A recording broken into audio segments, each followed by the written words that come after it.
This conceptual framework for public mental health brings together evidence from academic research, reports, and practitioner and public consultations with the aim to map out the factors that affect mental health across all stages of a person's life and provide key information that is relevant and useful to members of the public, public health practitioners, and academics across England, including links to key evidence and lived experiences. This tool can be used to inform policy and practice, advance people's knowledge of mental health and how it can be improved, and help identify further opportunities for research.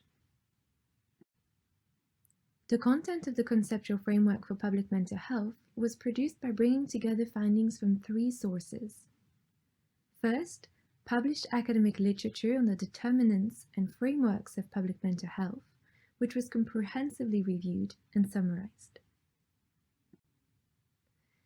Next, reports and policies identified through scoping reviews and collaborator input.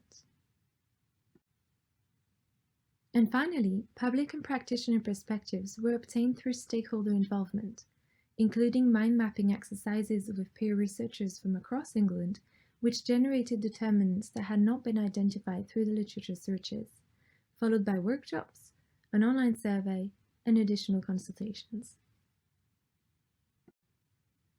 With the state-of-the-art review, the Grey Literature Review, and the mind maps, we arrived at 3 lists of determinants.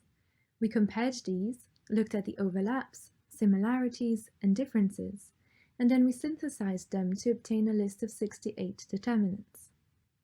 We presented these at prioritization workshops with members of the public health practitioners, and academics, and we arrived at a list of 48 items. We then conducted a Delphi survey to further consolidate this list and explore the importance of each factor. From these activities, a final list of 55 determinants of public mental health was established.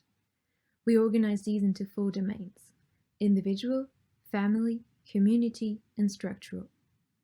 With the agreed final list of determinants, we conducted rapid scoping reviews to define each determinant and identify key literature and resources for each one, including lived experiences. We also wanted to highlight the interconnection between determinants, so we focused on summarizing key connections linking determinants from across the framework.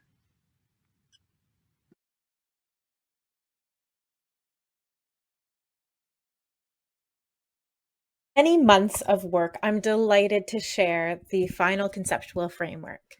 You can see here the landing page, which has been beautifully pictured by our design team.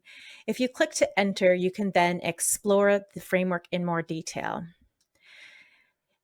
The first homepage here is the 4 levels. So that's individual, family, community, and structural. You can see it depicted visually as well, where we have the individual embedded within family, community, and broader structural factors. Within each level, there are a number of different groups and determinants. So for example, we have the socio-demographic group, which includes income, housing, education, and employment. We also have life experiences and opportunities, trauma and adversity, physical and psychological health, personal traits, and identity. Within each of these groups, you can go to the individual determinants. So for example, if we were to go to migration, you'll see what is included on each of the determinant cards. So we have a brief definition of each determinant and an indication of whether it's a risk or protective factor, or sometimes both. We will have links to key interventions and literature, as well as links to helpful resources. Over here, we have wonderful lived experience perspectives. These include videos or blog posts of people who've experienced this particular factor and talk about how it's impacted their mental health.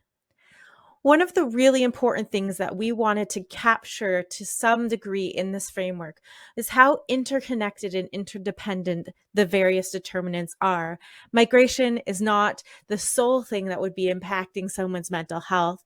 There are a number of other factors, including social or cultural norms, displacement, life transitions, ethnicity and culture, or experiences of trauma.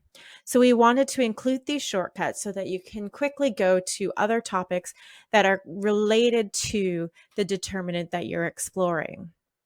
So if I were to go to one of these determinants, we have hopped all the way to the structural level and thinking structurally about discrimination and stigma. And again, it has all of the same aspects on this determinant card, including the definition, key links, lived experience perspectives, and connected determinants.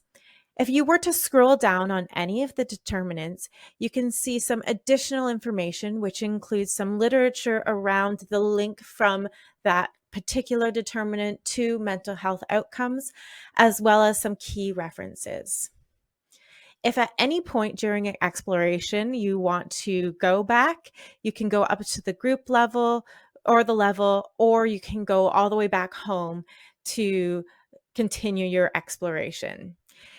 If there's something very specific that you're looking for and you want to just really quickly jump to that and you're not sure which level it would be organized under, we do have an alphabetized index, so you can quickly see where different factors may fall, and so that you can quickly navigate to that place in the framework.